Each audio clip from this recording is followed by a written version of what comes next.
Hi, I'm Michelle Renee Hiatt of American Quilter Society, and we are here at AQS Lancaster Quilt Week, and I have the pleasure of talking again with Ruth Ohol from Lockport, New York, and we are in front of her quilt called Fourth Runner Up, but it took second place again.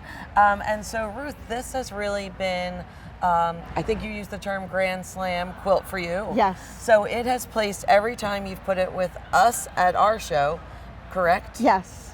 And so it was in Des Moines last year.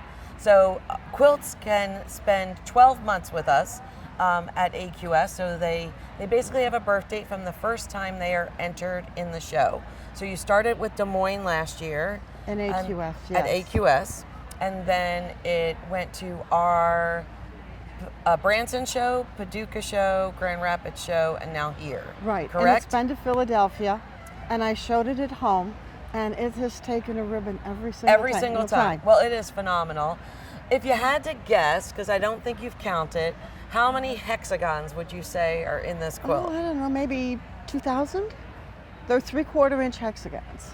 3/4 inch. They are beautiful. And then you quilted this as well. Yes, I work on a sit-down machine.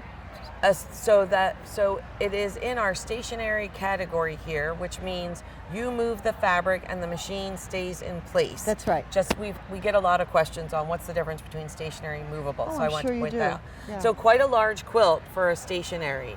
And Yeah. do you use a domestic machine or a long arm machine? I have a large head machine that I work on. Okay. I mean, but for the first 25 years I quilted, I worked on just a standard little Domestic machine. Yeah. So if I had to do this on a standard machine, it's not a problem. Okay. You know, what's more important, and most people don't believe me, it's the size of the table, not the size of the head of the machine. Because you have to have a table large enough to support what you're not working on when you're quilting. Correct. Yeah. And I have always had, since the very first day I quilted, I had a nice cabinet that was about 48 inches square. And that's a great size to work on. Well, that's great information.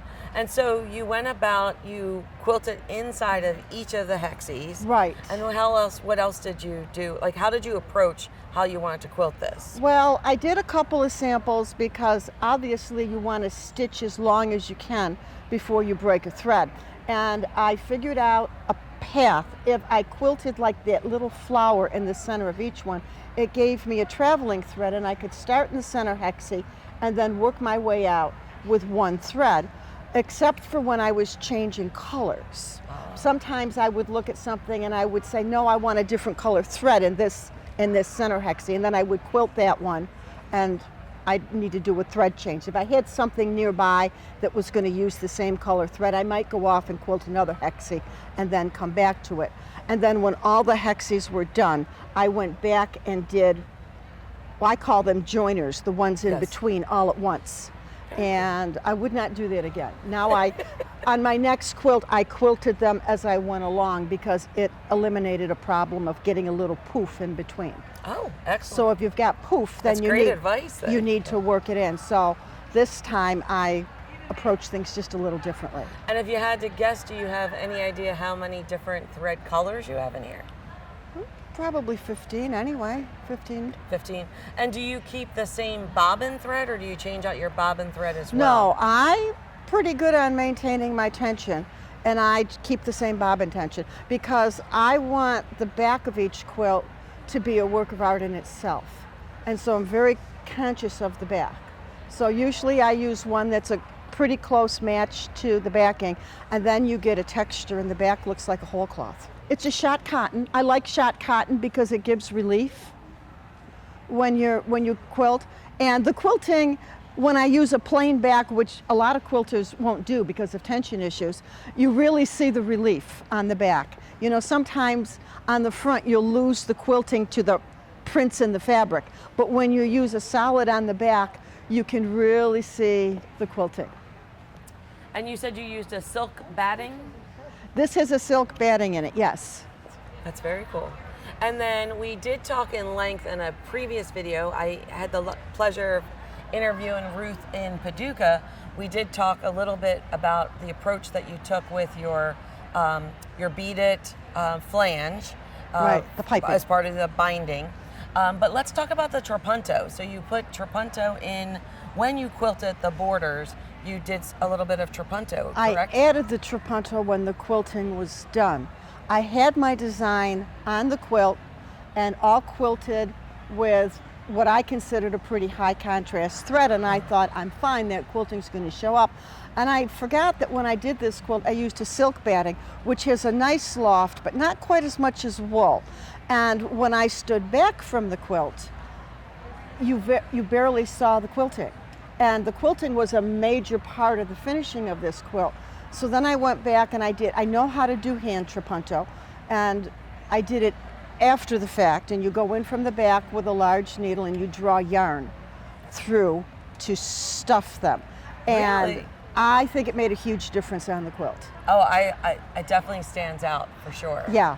So let's talk about what you got planned. I heard you remark that your next quilt, so you are sending us a new quilt for AQS Daytona. Yeah, it's 25? this is what I call a one block quilt. I only have one shape, one size in the quilt.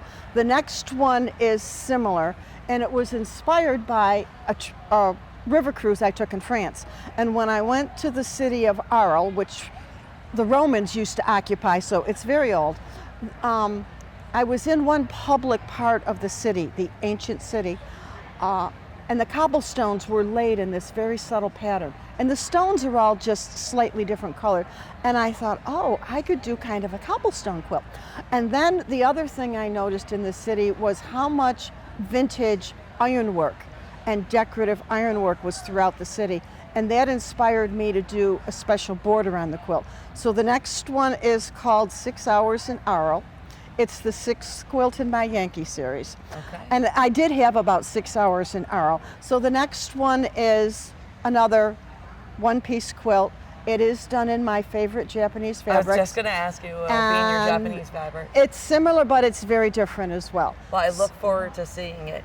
So just to give you some reminders that Ruth and I have talked about a couple of times, the 2025 quilt contest is now open. You can find out that information on our AmericanQuilter.com website. And the deadline for Daytona is quickly approaching.